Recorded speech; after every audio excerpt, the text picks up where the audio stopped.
वृंदावन विहारी लाल की जय। राधा रानी की जय श्री गुरुदेव भगवान की जय। श्री राधे राधे। भक्ति प्रश्नोत्तरी कार्यक्रम प्रारंभ किया जा रहा है। आइए हम भक्ति संबंधित प्रश्नों को श्रवण करें। श्री राधे राधे गुरु जी, आपके श्री चरणों में कोटि कोटि दंडवत प्रणाम। राम सिंह जी छत्तीसगढ़ से, इनका प्रश्न है, नारायण नाम लेखन की कॉपी आपके राम नाम बैंक में जमा हो सकती है क्या? खूब आराम से। वही राम जी हैं, वही नारायण है, कोई अंतर नहीं। आप नारायण नाम लिखे हैं तब भी जमा होगा, राम लिखें तब भी। राधे श्याम सीताराम जो भी प्रभु का नाम लिखेंगे जमा होगा। राधे राधे। प्रश्न है गुरु जी, गुरुदेव मैं ध्यान तो कृष्ण भगवान का करती हूँ लेकिन नाम राधा राधा जपती हूँ, तो क्या ऐसा करना ठीक है? एकदम ठीक है, कोई अंतर नहीं। कृष्ण और राधा रानी एक ही हैं। आप चाहे राधा का नाम जपो, कृष्ण का ध्यान करो, कृष्ण का नाम जपो, राधा रानी का ध्यान करो, कोई अंतर नहीं पड़ता है, भगवान वही है। राधे राधे। और दूसरा प्रश्न था गुरु जी कि मैं राधा नाम जपना चाहती हूँ लेकिन बार बार मेरे मुख से गुरु मंत्र ही निकलता है। राधा नाम जपना चाहती हूँ पर राधा नाम जपते जपते कब गुरु मंत्र जपने लगती हूँ पता नहीं चलता, तो गुरु मंत्र ही मेरे मुंह से निकलता है, तो मुझे कौन सा नाम जपना चाहिए? तो इसमें कोई दोष नहीं है, आप वही जपिए राधा नाम। सुबह सुबह स्नान के बाद गुरु मंत्र का जप करिए। एक निश्चित संख्या जो गुरुदेव ने बताई हो उतनी संख्या में गुरु मंत्र जप कर लीजिए। इसके बाद आप राधा नाम या कोई भी भगवान नाम जप सकते हैं। श्री राधे राधे। तो गुरु जी एक ही तुलसी माला से राधा नाम या गुरु मंत्र जप सकते हाँ हैं गुरु जी? हाँ बिल्कुल, तुलसी माला ये वही चलेगी दोनों मंत्र में और नाम में भी। इंद्राज जी हैं गुरु जी, गंगानगर राजस्थान से, इनका प्रश्न है, महाराज जी संतों के श्रीमुख से सुना है कि मरने के 3 दिन बाद प्रकृति नया शरीर उपलब्ध करवा देती है, तो फिर महाराज जी हम जो श्राद्ध कर्म वगैरह करते हैं उसका क्या मतलब है? ऐसा सभी के लिए नहीं होता है जो 3 दिन की बात है। ऐसा किसी महान योगी के लिए या तो होता है या कोई एक्सीडेंट के केस में होता है। सामान्य जो नॉर्मल डेथ होती है ना उसमें ऐसा नहीं होता। नॉर्मल डेथ में जीवात्मा वहाँ भटकता रहता है। उसका जब तक त्रयोदश गात्र 10 गात्र ये कर्मकांड और भंडारा इस अंत्येष्टि क्रिया के बाद ये सारे जो कर्मकांड किए जाते हैं ये जब तक पूरा नहीं हो जाता तब तक वो जीवात्मा भटकता है। उसके बाद उसको दूत ले जाते हैं। पापी होगा तो यमराज के दूत ले जाएंगे, धर्मात्मा होगा तो भगवान के पार्षद ले जाएंगे। श्री राधे राधे। इनका दूसरा प्रश्न है, कोई परिजन का जब शरीर शांत हो जाता है तो क्या वह उसी अपने परिवार में जन्म लेता है या अन्यत्र? क्या ईश्वर की भक्ति करने वाले अपनी इच्छा से किसी भी योनि में जन्म ले सकते हैं? अपनी इच्छा से कोई नहीं जन्म ले सकता है। कोई भी नहीं जन्म अपनी इच्छा से लेता है। उसमें इच्छा अपनी नहीं चलती है, उसमें भगवान की इच्छा या उसके कर्म के विधान चलते हैं। और क्या क्या पूछा था इसमें? कि अपने परिवार में ही जन्म लेते हैं या अपनी इच्छा से किसी भी योनि में जन्म ले नहीं, सकते हैं? परिवार में भी जन्म नहीं लेते। परिवार में जन्म वो लेता है जिसके परिवार के जनों में से किसी के एक के प्रति भारी मोह ममता आसक्ति हो। जैसे बाबा अपने नाती को खिलाते खिलाते खिलाते उसी के लिए रोते रहते हैं, लाओ मेरी गोद में लाओ, मेरी गोद में लाओ, नहीं तो मैं जिंदा नहीं रहूंगा। ऐसी आसक्ति जो हो गई उनको, तो थोड़े दिन बाद मरने के बाद उसी नाती के भाई बन जाएंगे या उसी परिवार में और किसी के बच्चे बन जाएंगे। तो आसक्ति के कारण ऐसा होता, हर किसी के साथ नहीं होता है। श्री राधे राधे। महेंद्र शुक्ल जी हैं, इनका प्रश्न है, गुरुजी मुझे रात में विभिन्न प्रकार के मृत्यु संबंधित और पुरानी स्मृति के अनेकों स्वप्न आते हैं। रात में इसी कारण नींद बार बार खुल जाती है, इसलिए ब्रह्म मुहूर्त में जगने के बाद दीक्षा मंत्र जप करते समय वही स्मृति आती रहती है। स्मृति आने दो, क्या बिगड़ रहा है उसमें। तुम उसके डर से यदि भजन करना छोड़ दोगे तो ये मूर्खता वाला कार्य होगा। अभी तुमको एक मच्छर काटे और कहोगे अब तो हम मच्छर की याद करते हुए जप करेंगे, तो ये कोई समझदारी हुई? मच्छर ने काटा सो काट लिया, अब भाग गया, नहीं तो मार दिया उसको। वो अब मच्छर काट के चला गया, अब मच्छर का ही ध्यान चिंतन मनन करते हुए तुम जप करो तो ये तो मूर्खता है। वो तो गया अपना काम करके, अब आप भगवान का सुमिरन करो, ध्यान करो, जप करो, उनकी कथा सुनो, उनके भक्तों की कथा सुनो। आप उसको लिए क्यों पड़े हो कि मच्छर आया था? श्री राधे राधे। अनुराग जी हैं, इनका प्रश्न है, महाराज जी मैं भक्त चरतावली रोजाना नहीं सुन पाता, लेकिन चलते फिरते फोन पे जितना हो सके नियमित रूप से सुंदरकांड जरूर सुनता हूँ। हनुमान जी भगवान के परम भक्त हैं, तो क्या सुंदरकांड का श्रवण करना भी भक्त चरित्र सुनने की श्रेणी में आएगा? नहीं, वो इसलिए नहीं बनाया गया सुंदरकांड। सुंदरकांड का पाठ किया जाता है और सुनना है तो किसी भक्त से सुनना, ऐसा नहीं कि कोई भी सुनाने लग जाए। और पाठ करते समय भी ये सावधानी रखनी पड़ेगी कि जहाँ हनुमान जी को कष्ट दिया जा रहा होगा, जैसे पूंछ में आग लगाई गई, या लंका के राक्षस मार रहे हैं, या युद्ध में हैं, ऐसी जगह पाठ को रोकना नहीं चाहिए। हनुमान जी गए हैं, संकट काल में पाठ को विराम नहीं करना, वो पार कर जाएं संकट तब रोकना चाहिए। जैसे आग लगाई गई, अब वो बाद में समुद्र में कूद के आग बुझा दिए, जानकी माता के पास पहुंच गए, तब पाठ को रोको। आप और भक्तों का भी चरित्र सुनो, हनुमान जी का भी चरित्र सुनो, ये तो ठीक है, लेकिन जो पाठ वाली बात है उसको तो पाठ से ही करना चाहिए। राधे राधे। हैदराबाद से योगिनी जी हैं, इनका प्रश्न है, हे प्रभु मैं चाहती हूँ कि मेरी माता जी का स्वास्थ्य 3-4 महीने से खराब चल रहा है, और पहले वह बहुत पूजा पाठ करती थी, पर अब वह राम राम करती हैं। कुछ दिन से किसी से बातचीत भी नहीं करती, खाना पीना कुछ इच्छा नहीं है। उनका व्यवहार देखकर यही लग रहा है कि अब किसी चीज में आसक्ति नहीं है। हे प्रभु आप आशीर्वाद दे दीजिए कि वो भगवान की कृपा प्राप्त करें। आप भगवान ही हैं, ऐसी मेरी श्रद्धा है। हे प्रभु मेरे अपराध और मेरी गलती को क्षमा करें। श्री राधे राधे। देखो भाई, भगवान तो क्या हम होंगे, भगवान के दासों में भी सबसे छोटा दास हूँ मैं, और इनको भगवान के नाम में रुचि है, राम नाम में, तो ये कल्याणकारी बात है, बहुत ही अच्छी बात है। बस आप ये करना, राम राम राम राम जहाँ ये जपती रहती हैं वहाँ एक सुंदर सी फोटो लगा दो, भगवान की फोटो, एक भगवान कृष्ण की और एक भगवान राम की। तो वो देखते देखते उनका मन ठाकुर जी की छवि में चला जाएगा, तो नाम और रूप दोनों का लाभ मिल जाएगा। श्री राधे राधे। रेणु जीनू गर्गी जी गुरु जी राजस्थान से, इनका प्रश्न है, सोहम का मतलब क्या होता है गुरु जी, क्या यह जपना सही है? यही प्रश्न है ना। सोहम शब्द का अर्थ होता है वही मैं हूं, सो अहम, अर्थात वही मैं हूं। अब देखो, इसका अर्थ जो अद्वैत वेदांती होते हैं वो ये निकालते हैं कि जो परमात्मा है, जो ब्रह्म है, कोई निकालता है जो ईश्वर है, जो शिव जी हैं वही शिव मैं हूँ। एक अर्थ तो ऐसा निकालते हैं, जो शिव है वही मैं हूँ। और एक होते हैं जो अर्थ निकालते हैं जो ब्रह्म है वो मैं हूँ।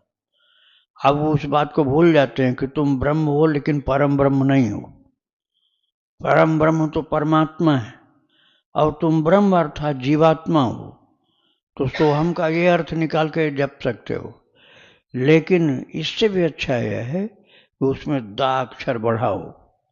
सोहम के आग पहले लगा दो दा, तो क्या हो जाएगा? दासोहम, दासोहम, दासोहम। प्रभु मैं आपका दास हूँ, प्रभु मैं आपका दास हूँ, आपका छोटा सा, सबसे छोटा वाला दास हूँ। इस भाव से कुछ देर बोल लो, कुछ संख्या में, उसके बाद तो भगवान का नाम जप करो, प्रभु का नाम जपो, गाओ, कीर्तन करो, वो ज़्यादा कल्याणकारी है। श्री राधे राधे। इन्हीं का गुरुजी दूसरा प्रश्न था, युगल जोड़ी की पूजा घर में कैसे करें? युगल का मतलब हो गया राधा कृष्ण या सीताराम या लक्ष्मी नारायण। तो इनको आप छोटे छोटे स्वरूप में लाइए, 10 इंच के आसपास, 6 इंच, 8 इंच, 9 इंच, 10 इंच, ज़्यादा से ज़्यादा 10 इंच, नहीं तो 5-6 इंच, 6 इंच के स्वरूप ठीक रहेंगे घर में। तो आप रोजाना स्नान करा सकते हो। और बड़े बड़े स्वरूप ले आए 2, 2.5, 3, 4 फीट, 5 फीट के, तो रोजाना स्नान नहीं करा पाओगे, न लिटा पाओगे उनको। तो छोटे स्वरूप रहेंगे तो सेवा पूजा में सरलता रहती है। जब चाहो आप उनको उठा कर नहला धुला दो, श्रृंगार करा दो। तो जगह धूप में जैसे ले जाना, धूप में बैठे हो जाड़े में, तो उनको धूप में ले जाओ गोद में। अब बड़े बड़े स्वरूप में तो धूप में तो नहीं ले जा पाओगे ना, आप अकेले तो धूप खाए आओगे, ठाकुर जी को कहाँ ले जा पाओगे। छोटे होंगे तो ले जाओगे। तो युगल स्वरूप आप राधा कृष्ण के छोटे छोटे रख लो, या सीताराम जी के छोटे छोटे रख लो, तो उनको सुखपूर्वक आप सेवा पहुंचा पाओगे। राधे राधे। राजस्थान से गुरुजी, इनका प्रश्न है, गुरुदेव मैं भजन बढ़ाना चाहती हूँ, रोजाना कम से कम 1 लाख भजन करना चाहती हूँ, परंतु हो नहीं पाता, 4-5 हजार ही कर पाती हूँ। तो भजन कैसे बढ़ाएं जिससे कि 1 लाख भजन हो सके? कुछ नियम आप जो हम बता रहे हैं उसको ध्यान से सुनो। पहली बात यह है कि मौन रखने का अभ्यास डालो, और मौन रख के सो जाओ तो कोई फायदा नहीं। मौन रख के भजन करो। मौन रखो कुछ घंटे, सुबह, दोपहर, शाम, जब चाहो, 3-3 घंटे या 6 घंटे, जितना रख सकते हो। और जितनी देर मौन उतनी देर लगातार नाम जप करो, किसी से वार्ता मत करो। और वार्ता करनी है तो नाम जप की संख्या पूरी हो जाए तब करो। भक्तों का चरित्र सुनो, प्रेमी भक्तों का चरित्र सुनो। और ज्यादा खान पान के चक्कर में चटोरे मत बनो। सादा भोजन एक बार खा लिया सुबह, अब एक बार शाम को, बहुत से पकवान मत खाओ। नींद उतना ही लो जितना जरूरी है। और बकबक वाला काम बिल्कुल बंद, किसी से बात नहीं, एकदम नहीं। हाँ नहीं इतने में बोलो। कोई आ जाए, मौन नहीं है तब हाँ नहीं, और मौन है तो बिल्कुल नहीं, इशारा कर दो जाओ हम मौन है, उंगली ऐसे कर दो हम मौन है, बोल नहीं रहे। और या लिख के लगा दो मौन व्रत। ठीक है।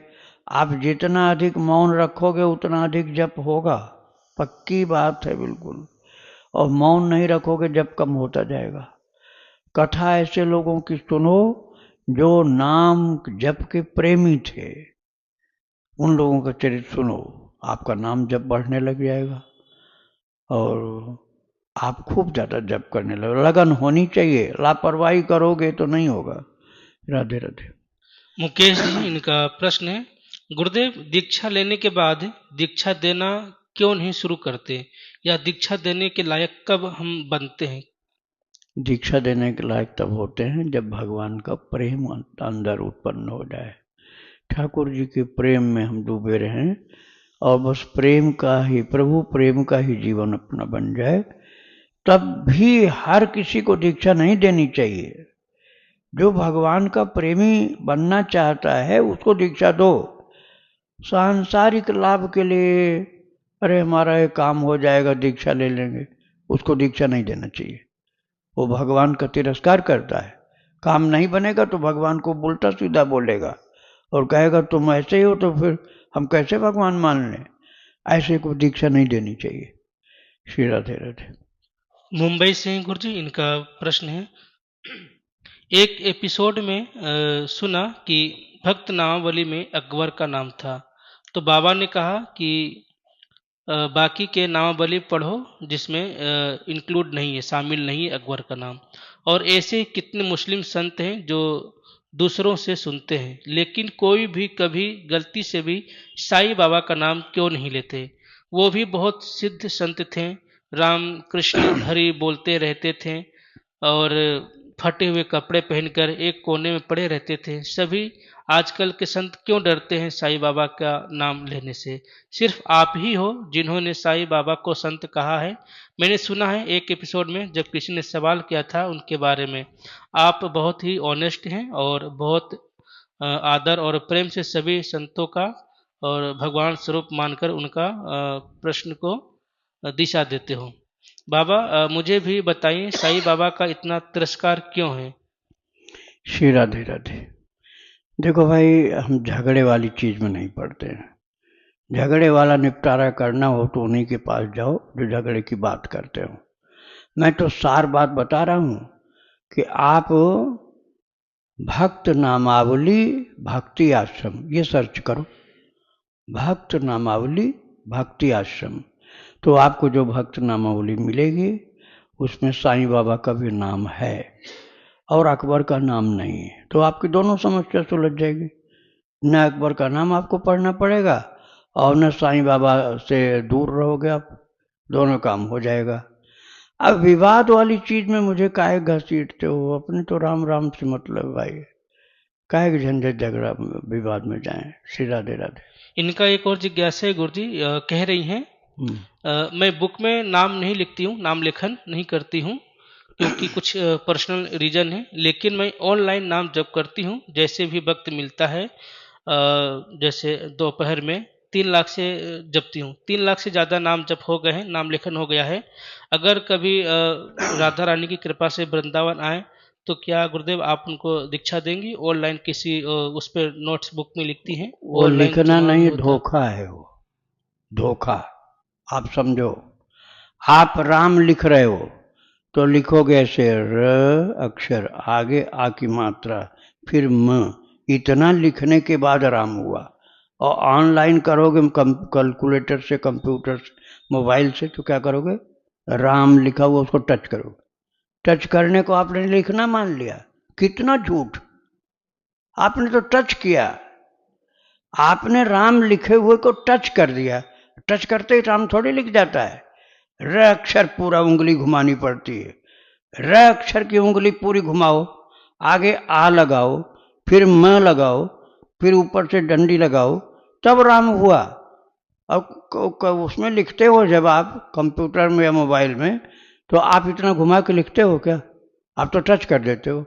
तो टच करना तो लिखना ही नहीं हुआ। तो ये लिखना गलत है। आप रेड इंक से कॉपी में लिखो तभी वो लिखना माना जाएगा। राधे राधे। ममता सोनी जी हैं, इनका प्रश्न है गुरु जी भक्ति करना ही मेन है तो हमें बचपन से कर्मकांड क्यों बताया गया, पंडित जी के द्वारा या घर वालों के द्वारा? देखो भाई, उतनी ज्यादा आपकी श्रद्धा यदि रही होती, जैसे प्रहलाद जी की थी, प्रहलाद जी की जैसी श्रद्धा थी, या अकबर नहीं, कबीरदास जी की श्रद्धा, कबीरदास जी की श्रद्धा थी या प्रहलाद जी की श्रद्धा थी, उनको कोई भी विद्या नहीं पढ़ा पाया। कबीरदास जी भी कहते हैं, मसी कागज छुयो नहीं, कलम गह्यो नहीं हाथ। वो कहते हैं मसी कागज छुयो नहीं, मसी माने स्याही, मैंने स्याही और कागज छुआ नहीं जीवन में, और कलम गह्यो नहीं हाथ, और हाथ से पेन भी नहीं उठाई। महान ज्ञानी भक्त कबीरदास जी केवल भजन किए, भगवान का ध्यान, सुमिरन, सेवा, जप, कोई भी पढ़ाई नहीं की। मैं पढ़ाई का विरोध नहीं कर रहा हूं, लेकिन आप किस क्लास के स्टूडेंट हो ये तो समझो। आप बनना चाहते हो पीएचडी और कहते हो हम प्राइमरी में भी नहीं पढ़ेंगे। तो प्राइमरी में, जूनियर हाई स्कूल में, high school, intermediate, post graduate, graduate, post graduate, ये सब करके जब पीएचडी बनोगे तो भाई एक क्रम हुआ। लेकिन यदि किसी को दैवी ज्ञान प्राप्त है, दैवी ज्ञान, ऐसा मामूली वाला नहीं, तो वो पीएचडी वाले को पढ़ा देगा। अनपढ़ व्यक्ति, संत की बात मैं कर रहा हूँ, सामान्य की बात नहीं। वो पीएचडी वाले को पढ़ा देगा, वो फेल हो जाएगा पीएचडी वाले उसके सामने। ऐसे को कर्मकांड पढ़ने की जरूरत नहीं, ऐसे को किसी पुस्तक पढ़ने की जरूरत नहीं। उनको कुछ भी पूछो, कहीं की बात पूछो, सब बता देंगे। तो आप जिस क्लास के हो वहाँ की पढ़ाई आपको करनी पड़ेगी। आपके अंदर इतना प्रेम हो भगवान से। मैंने सिद्ध भक्त मनुआ की चरितावली सुनाई है, सिद्ध बाल भक्त मनुआ योगी की चरितावली। वो महाराज कुछ नहीं पढ़े थे, उनके पिताजी सीओ थे, यहाँ गोवर्धन में सीओ थे पुलिस के। तो वो कहते डांटते थे, मनुआ तू बिल्कुल नालायक को, कुछ नहीं पढ़ता। तो एक दिन उन्होंने कहा, पिताजी कौन सी क्लास की परीक्षा देनी ये बता दो, पढ़ने को मत बोलना मुझे, और न पुस्तक पढ़ने के लिए लाना मुझको। एक दिन भी मैं पढ़ूंगा नहीं, जिस क्लास की परीक्षा देनी होगी आप वो बताओ। तो उन्होंने कहा हाई स्कूल पास कर सकता है, ऐसे डांट के कहा। बोले हाई स्कूल का फॉर्म भरवा दो आप, मैं परीक्षा दे आऊंगा। महाराज कक्षा कुछ भी नहीं पढ़ा था बच्चा, हाई स्कूल को परीक्षा दे आया, टॉप किया। और उसके बाद पिताजी बोले अब शाबाश बेटा, तू तो आगे खूब पढ़ेगा। बोले बस आज के बाद नहीं बोलना, आज के बाद पढ़ने के लिए मत बोलना। तुम यदि देखना चाहते थे कि मैं पढ़ सकता हूं, मैंने दिखा दिया, लेकिन मुझे पढ़ना नहीं है। तो बोले एक दिन बाद मालूम हो जाएगा। एक दिन बाद उनको हिमालय के एक योगी आए, हाथ पकड़ के आकाश में अंतर्धान हो गए लेकर। अब मनुआ फिर एक ही बार लौट के आया, और चरित्र पूरा मैंने सुनाया उनका। तो उन्होंने बताया मेरा जन्म पढ़ाई करने के लिए नहीं, भगवान की यौगिक भक्ति करने के लिए हुआ था। योग मार्ग की भक्ति मेरी थी, और मैं जन्मजात योगी था। इसलिए प्रभु ने मुझे उस जगह पहुंचा दिया जहां योगियों का हिमालय में स्थान है। तो जिस जगह आपकी शिक्षा होगी, अर्थात जिस क्लास के आप होगे, वैसी पढ़ाई करनी पड़ेगी। यदि आप जन्मजात योगी हो या भक्त हो, आपको कोई दूसरी पढ़ाई नहीं करनी होगी। श्री राधे राधे। अनुराग जी गुरु जी, इन्हीं का प्रश्न है, छूट गया था। एकादशी के संबंध में दो मत मिलते हैं। अगर अरुणोदय काल में 10वीं स्पर्श हो तो वैष्णव में उसे त्याग कर अगले दिन एकादशी की जाती है। एक दूसरे मत के अनुसार अगर सूर्योदय के बाद एकादशी हो तो वो त्याज्य नहीं है। अगर अरुणोदय काल में 10वीं स्पर्श भी हो, कृपया इन मतों का समाधान करें और यह भी बताएं कि भक्ति आश्रम में किस मत का पालन होता है। देखो, भक्ति आश्रम में वैष्णव एकादशी मानी जाती है, लेकिन मैं आप सबके हित की बात बताना चाहता हूँ। पहली बात तो ये है कि जो बीमार हो, बीमार का मतलब एक दिन के लिए बुखार आ गया वो नहीं, किसी को भारी बीमारी है, शरीर बहुत कमज़ोर है, उसको ज़्यादा कमजोरी वीकनेस रहती है।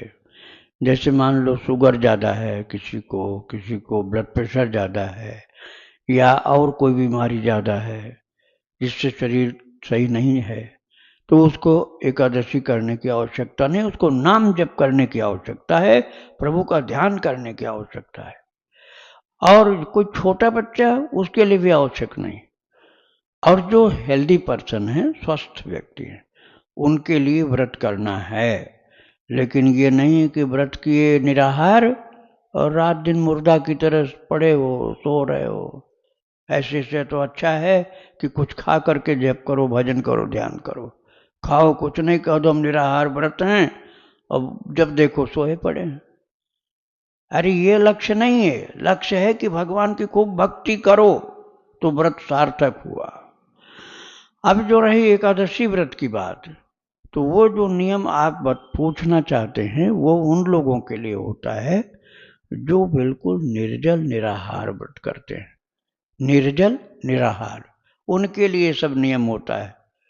और जो करते हैं फलाहार या दुग्धाहार, तो उनके लिए कोई पाबंदियां नहीं हैं। एक दिन करो चाहे दोनों दिन कर लो, कभी भी पारण करो चाहे मत करो, क्योंकि पहले से तुम खा पी रहे हो, भोजन नहीं खा रहे हो, फल तो खा रहे हो। तो आप दोनों दिन चाहो दोनों दिन करो, एक दिन करना चाहे एक दिन करो, फलाहार व्रत करो, भजन खूब ज्यादा करो। नरक में नहीं जाना, आपको भगवत धाम जाना है। श्री राधे राधे। राधे महाराज जी, हाँ, दंडवत बोलो। प्रणाम। महाराज जी, जब हमारे घर में जैसे चूहा हो या सांप हो, ऐसे जब जीव आ जाते हैं तो परेशान हो जाते हैं हम। तो उसको मारना तो सही नहीं है क्योंकि जीव है, पर फिर उनसे कैसे वो करें? अब देखो, सच्चाई की बात तो ये है कि घर उनका हर जगह है, क्योंकि उन्होंने घर कहीं बनाया नहीं और बनाना भी उनको आता नहीं। तो सारी धरती सब जीवों का घर है, लेकिन इतनी ऊंची स्थिति हम लोगों की नहीं है कि हम अपने घर को भी उनका घर माने। ऐसी स्थिति हमारी नहीं है। तो वो यदि आ गए अपना घर समझ करके, तो कम से कम मारना तो नहीं चाहिए। बस ये करना चाहिए कि यदि आप निकाल करके बिना मारे भगा सकते हैं तो भगा दीजिए, और नहीं ऐसा कर सकते हैं तो उनको पकड़ने वाला, सांप पकड़ने वाले को बुला कर कह दो, भैया वहाँ जंगल में छोड़ दो, इसको अपने साथ ले मत जाना, जंगल में छोड़ दो। और चूहा के लिए तो चूहेदानी होती है, चूहा को मारने वाली जहर की गोली नहीं डालनी चाहिए। चूहेदानी में बंद बंद करके उनको ले जा दूर छोड़ जाओ, खाली हो गया। सांप के लिए मारना पीटना खत्म करना ये उचित नहीं होता। पकड़वा करके या फेंक कर दो कहीं बिना मारे, और या तो खुद ही हिम्मत यदि है तो डंडी से उठा करके जंगल में फेंक दो, या कोई मटके में डाल दो, हंडिया, बड़ी सी हंडिया उसमें डाल दो, या कोई डिब्बा हो उसमें डाल दो, ये कर सकते हो तो। और कोई नहीं, खुद कर नहीं कर पा रहे और किसी से करवा लो, ढक्कन लगवा लो, उसको ले जाओ कहीं फेंक आओ। ढक्कन खोल के फेंकना होगा, नहीं तो मर जाएगा अंदर वो। तो अपने घर से दूसरी जगह निर्जन स्थान पर जंगल में उसको पहुंचा देना चाहिए। मारना उपयुक्त नहीं होता है। श्री राधे राधे। राधे राधे प्रभु। राधे हाँ राधे। जी। महाराज जी, मैं गौड़ीय संप्रदाय से दीक्षित हूँ। बट एक बार क्या हुआ कि ना, सपने में प्रेमानंद जी महाराज जी ने आके बोला कि राधा राधा नाम जपो। तो मैं थोड़ा सा ना कंफ्यूज हो गई हूँ कि ऑलरेडी एक गुरु महाराज जी से ली हुई है महामंत्र की दीक्षा। तो अब इस सपने में महाराज जी ने आके कहा कि राम राधा राधा नाम जपो। तो अब समझ नहीं आ रहा कि मतलब कैसे करें हम उसका क्या हाँ, मैं बता रहा हूँ आपको, जी। आप रखो। आपने दीक्षा ली है ना, तो जो दीक्षा आपने ली है उसको जपना बहुत जरूरी होता है। और सुबह स्नान के बाद जो दीक्षा मंत्र आपका है, वो दीक्षा में प्राप्त मंत्र जरूर जपो, ठीक है। कुछ माला निर्धारित करो कि हमको इतनी माला करनी है। जैसे आप मान लीजिए 64 माला करती हो, मान लीजिए ऐसा, तो 64 माला में 1,00,000 नाम होता है। तो वह आप 64 माला पूरा करो, उसके बाद राधा राधा आप कर सकते हो। और वास्तविकता ये है कि राधा नाम कोई अलग नहीं है। जो कृष्ण कृष्ण कृष्ण कृष्ण आप बोलते हो, हरे हरे हरे बोलते हो, या राम राम राम बोलते हो, तो वो 3 नाम ही तो आते हैं महामंत्र में। हरे एक नाम, हरि का हरे हो गया, हरि में नाम हुआ, हरे में पुकार किया, हरे हे हरे, तो हरे मतलब हम हरि को पुकार रहे हैं। और कृष्ण में भी, संबोधन में भी कृष्ण आता है, तो कृष्ण भी संबोधन में कृष्ण। और राम, जैसे दशरथ जी महाराज मृत्यु के समय 6 बार राम बोले थे, राम राम पुनि राम कहे, राम राम कहे राम, तनु परिहरि रघुवर विरह, राव गए सुरधाम। तो थोड़े दिन के लिए सुरधाम गए थे, बाद में भगवत धाम गए थे। तो राम जो आप बोलते हो वो भी राधा ही है। राधा और राम नाम में कोई अंतर नहीं। कृष्ण और राम नाम में कोई कृष्ण और राधा राम में भी कोई अंतर नहीं। हरि या राधा दोनों में कोई अंतर नहीं। तो आप बोल रहे हो राधा, उसका रूप दूसरा है लेकिन है वही। भाई, भगवान कृष्ण के बिना राधा जी रहेंगे, राधा के बिना कृष्ण नहीं रहेंगे। अरे छोटे बच्चे हैं तो अलग अलग हैं, लेकिन तत्वतः तो राधा कृष्ण युगल सदा रहते हैं, सीताराम सदा रहते हैं। तो आप राम बोलोगे, देखो राम रा रा अक्षर पहले आया, फिर बाद में म आया, तो राकारात राधिका गेय, रा अक्षर आया ना पहले, उसका क्या अर्थ हुआ? राधिका। राधिका राधा एक ही बात। राकारात राधिका गेय और मकारात मधुसूदन, और म अक्षर आया तो मधुसूदन भगवान कृष्ण हो गए। तो आपने राम बोला तो राधा कृष्ण दोनों हो गए।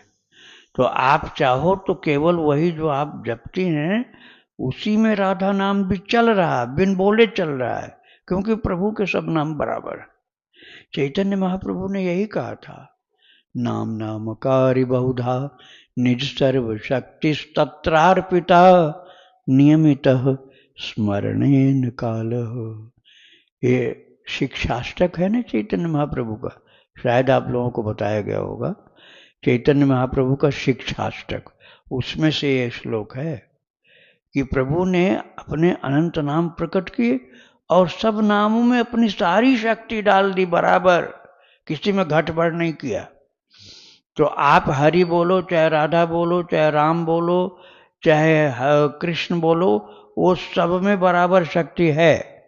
किंतु आप यदि चाहते हैं तो राधा नाम भी जप सकते हैं, लेकिन गुरुदेव ने जो दिया है पहले उसको पूरा कर लो, उसके बाद करो।